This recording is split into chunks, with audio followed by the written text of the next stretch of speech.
जी पे आती हूँ। चीफ मिनिस्टर ने कहा है कि बीजेपी जो है ये हिंदू मुसलमान का खेल कर रहे हैं और उन्होंने ऑडियंस को कहा कि आपकी प्रॉपर्टियां छिन जाएंगी, आपके बच्चों का एजुकेशन खत्म हो जाएगा, आपको डिटेंशन कैंप में भेज दिया जाएगा और डिटेंशन कैंप ऑलरेडी हैं। तो ये सीए के जरिए 15 से लेके 20 लाख लोगों की सिटीजनशिप छीन ली जाएगी। देखिए, मैं ममता जी को करबद्ध निवेदन आपके इस कार्यक्रम के माध्यम से करना चाहता हूं। पॉलिटिक्स करने के हजारों मंच है। प्लीज बांग्लादेश से आए हुए बंगाली हिंदुओं का हित मत करिए। आप खुद बंगाली हैं। बांग्लादेश से जो बंगाली हिंदू आए हैं, इनको नागरिकता देने के लिए एक कानून है। ममता जी को मैं खुली चुनौती देता हूं, इस कानून की धारा में से किसी की नागरिकता छीनने की एक धारा वो बता दे सार्वजनिक रूप से। वो खौफ पैदा कर रही है, हिंदू और मुसलमानों के बीच में विखवाद कराना चाहती है, अपनी वोट बैंक का कंसोलिडेशन करना चाहती है। ममता जी, इसको मत रोकिए। करने जैसा काम है, घुसपैठ रोकिए। नहीं रोक रही है वो नहीं कर रही। आप हमें कोऑपरेट नहीं कर रही।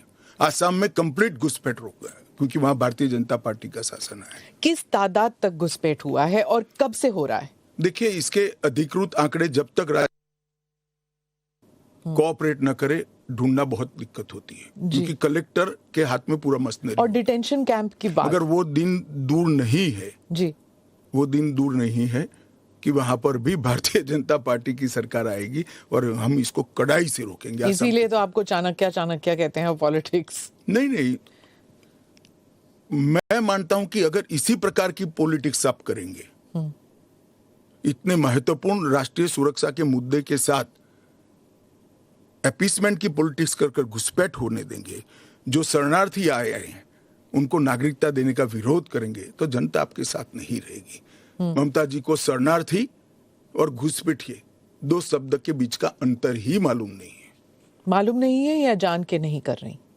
अब मैं तो जो बोलती है वो सच मानता हूं, इसलिए कह रहा हूं मालूम नहीं है। डिटेंशन कैंप के बारे में बताइए, इसके बारे में बहुत गलतफहमी आ रही है। ऐसा है, आप स्मिता जी इतनी जागरूक पत्रकार है, देश की जानी मानी पत्रकार है, आप भी स्वयं एक बार सीएए को पढ़ लेती, इसके रूल्स को पढ़ लेती, तो मालूम पड़ता इसमें डिटेंशन कोई कैंप की प्रोविजन ही नहीं।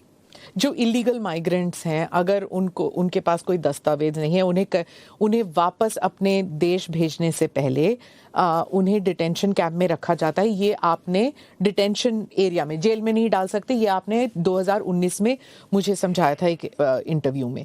सीएए में डिटेंशन कैंप नहीं है। इसी को लेकर मैं सवाल पूछ रही हूँ कि अगर सीएए के तहत वो लोग नहीं आते तो वो कहाँ जाएंगे, क्या होगा उनका? नहीं, उनकी व्यवस्था होगी ना।